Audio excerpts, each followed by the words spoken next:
Good evening, everybody, and welcome back to Late Night with Olga. Did you enjoy last week's show? Did you take action? Did you stare into a mirror and ask yourself why you want to make the world better? Today, when I looked in the mirror, I had great victory. I popped subcutaneous pimple on neck, bothering me for weeks. By the way, here is educational moment. A Russian word for pimple is prish. So much prettier, like my precious. Prish. We Russians make unwanted part of body sound like character from J.R. Tolkien novel. Yet another way, we Soviets are superior to you dirty Western capitalists. Talking of pimples, tonight we have very special topic. It's topic that every woman and person who menstruates might dread, but it's topic I hope after tonight you will look at a little bit differently. Because this topic is about the magical ability of the female body to transition and transform just like butterfly. I know, we are not here to talk about menstruatia. This is Russian word for periods for all you simpletons out there. Although I will say that menstruatia, while signaling birth of girl into woman, can be stinking pain in ass. We suffer, like Anna Karenina, pining for Count Vronsky for a good solution to catch coochie blood each month.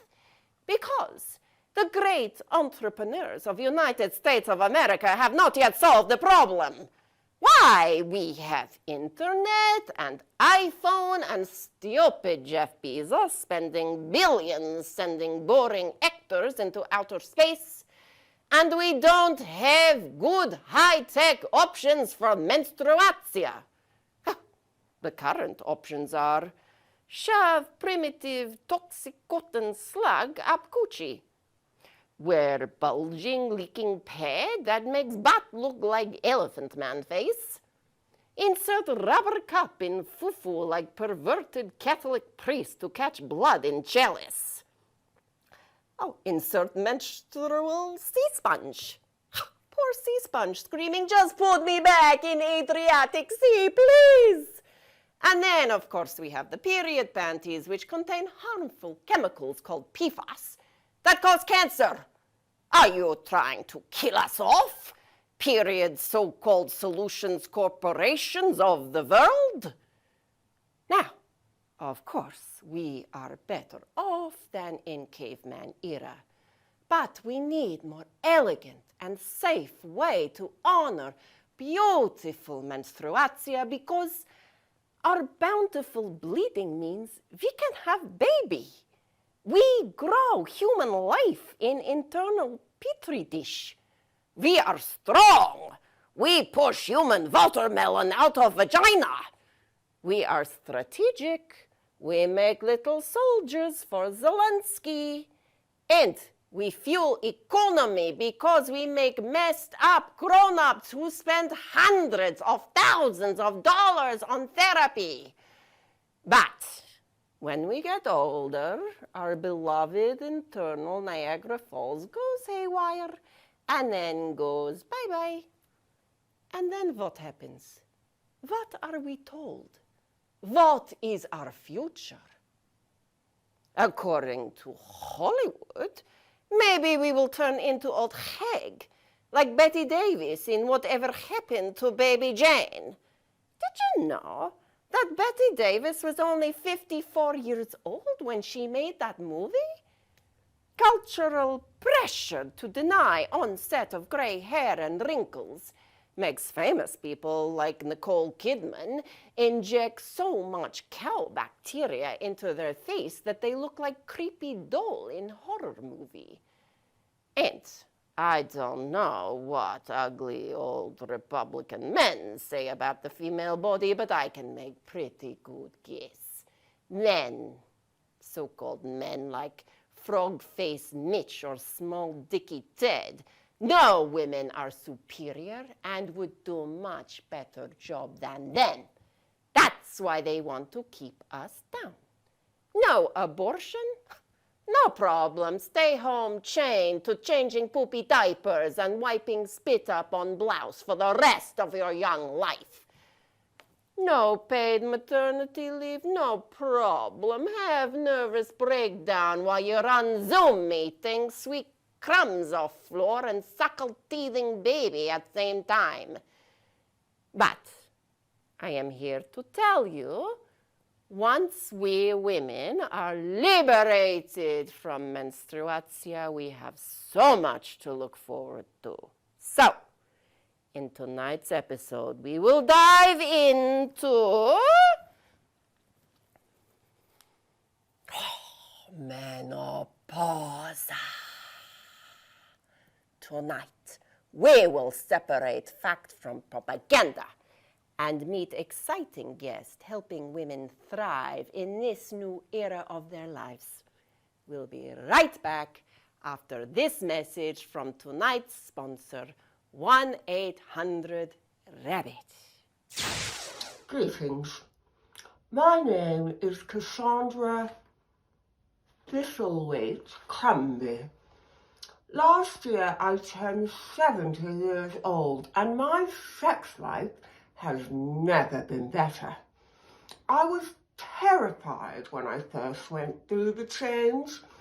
I worried that I'd never had a good old rogering again in a country stable. But my worries disappeared when I discovered 1-800-RABBIT for just $4.99 a month or a special value of $75 a year. You'll be sent monthly packages of the latest sex toys and lube at a fair price. So go shove yourself, Gwyneth. We don't need goop in your fancy vibrators. We've got 1-800-RABBIT. It's helped me learn all sorts of things, and the inner glow I get after my daily diddle has not only improved my skin, it's helped me love all my lady bits. So go on, give it a go. Welcome back. Thank you, Cassandra, for this important message. Look, before we get started into menopause, I'll be frank. When you grow up in Siberia being kicked in empty stomach by toothless mother, you don't sugarcoat. Look, I know menopause has downsides. Dry pussy, tinkle in panties when jump up and down, and night sweats that leave salty wet sheets smelling like Baltic Sea. Also, mood swings, so one minute you feel happy and sparkly like Katy Perry, and in blink of eye, Ozzy Osbourne biting head of bat. But, as with every dark side, there is joy to be found in the transformation into this next phase of our lives. Sadly, however, it comes as no surprise that definitions of menopause on internet have no joy at all. For instance, look up menopause on thesaurus.com and what do you read? Liberation? Transformation? No, you get midlife crisis. And National Institutes of Health says on their website, and I quote, "For some women, the menopausal transition can bring trouble sleeping, pain during sex, and depression, or a combination of these symptoms." Great. You tell me that when I have sex, I will double over in pain, curse my driver JJ, and fall into existential pit like Madame Raniewski losing her beloved cherry orchard because I can't even get some fucking rest after almost having cardiac arrest from being on top? But yes, these Institutes of Health love to cause big problem for women So they can then prescribe medication from bigwig friends in pharmaceutical companies who make money giving you moist fufu and liver disease side effects. Oh, stop 1 second. If there are any men out there listening, do not turn off your TV or chuckle into your Pepsi Blue Ribbonsky. Have compassion. Think about how your own body will change when you get older. Yeah, think about your precious French baguette that you worship. How you lovingly talk to it as a young pubescent boy. When beloved baguette gets soggy or stale, is there narrative that your life will fall apart? No. You take little blue pill and dance with partner into sunset with Kenny G playing in background and have nice rumpy bumpy all day. No problem. And if you think that you will never have to deal with this, I have something to tell you. Even superhero Tom Brady will have saggy baguette one day. Good thing Giselle left him when she did. Before we continue, let's go over to Robin-Anne, who's out and about today, to see what the men in Brookline are thinking of the menopause. Well, it is colder than my mother-in-law's step, my first wedding out there. No wonder you northerners are so uptight. It's freezing my ass off. Oh, hello, Consul. How are you today? I'm fine. Wonderful. What's your name, honey? You do look familiar. I'm Jim. Oh, well, you are beautiful specimen, Jim. You better zip up. It's cold out there, honey. Well, okay, so I'm here talking to Man about menopause today. What do you think of menopause? I have heard my wife mention the term a couple times, but I'm not really sure what's involved. Oh, surprise, surprise. You mean you haven't heard about our flaky skin and our itchy nails and our dry vaginas? I have noticed some lube around the house. Oh. Well, that's very observant of you, honey. Am I making you uncomfortable? Yeah, a little. I got to get to town meeting. Okay, well, bye, honey. Well, he was funner than a bag of bones. Oh, these northern men are no fun at all. Red, I'll be home soon. Okay, everybody, well, back over to you, Olga, in the studio. Bye, everyone. The good thing is that landscape is changing. Famous people, intelligentsia, movies are changing the dialogue on what it means to be in menopause. They are helping us see that this stage of life can be even better than before. For example, Dr. Luann Brizendine has written an important book about how female brain can get even stronger in middle age. We can work with our changing hormones and brain chemistry to break out of old patterns. She calls it an upgrade, and I highly recommend this book. And then there is actress Naomi Watts, who thankfully doesn't look like her scary doll Australian friend Nicole. She has started a company called Stripes for women seeking products and help with menopause. Yes, it's a business, but at least a woman in public eye is talking about and normalizing what is happening in her body. I just read that even Oprah, the queen herself, is demystifying what it means to go through this transformation. And if Oprah can go through it and come out the other side with her balls intact, so can we. But for now, I am thrilled to introduce my special guest, Alexa Kaczmarski, to everybody tuning in tonight. Alexa is Jamaica Plain resident, social worker, and sex therapist. an expert on sexuality and menopause. Welcome, Alexa. Thank you. Oh, I'm so happy to have you here. It is a real pleasure for me. Yeah. Would you like some ginseng tea? Sure, yeah. Okay, fantastic. It is in vodka bottle, but it's not what it's Right. ginseng tea, I course, promise. of We course. just do a little bit just to get ourselves warm. And we say Strasvuce. What she said. Well, whole thing. Fantastic. You know us Russians, we like to not play safe. You know, I love to have sex, as we all should. It can be a tough and taboo Yeah. topic Yeah. to talk about, particularly when you are a woman and you reach a certain age, right? Yeah. Because younger women are sexualized, older women are looked at like you're a piece of, dead meat. So tell me, in your experience, what are some of the common misconceptions about older women's sexuality? Yeah. Well, you've alluded to it. The main one, that older women don't have sex at all. Either they don't want to, they physically can't, or it doesn't feel good, it's painful. And that's just not necessarily true. A lot of times older women are having just as much sex, if not more, than they used to when they were younger.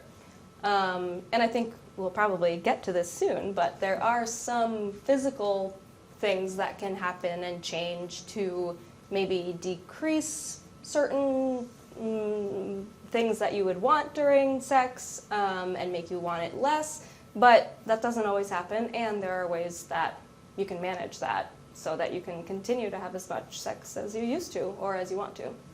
I'm so glad because, when I was younger, I could have a lot of sex all the time. I mean, you bend me over, you do whatever, leg behind your head, and I was great. But now I almost have heart attack. I just don't have the energy I used to. And I want to have good sex, right? It's part of my right? All women. So what can I or other women do to have good sex into their 60s, 70s, 80s, 90s? Yeah. Well, firstly, keep saying you want to have sex, and you do have sex, and you have a lot of sex. Oh, good. Because, as you probably are aware, especially in the US and our culture, we tend to silence voices that were not particularly, not young, conventionally attractive, straight. So we definitely don't talk a lot about older sexuality in general, and especially sexuality during and after menopause. So the more that we can normalize that, the better. And, while every person who goes through menopause experiences it differently, there are some physical changes that are pretty common and result in some pretty typical presentations. And so we'll talk about a few of them and what we can do to help mitigate some of those issues.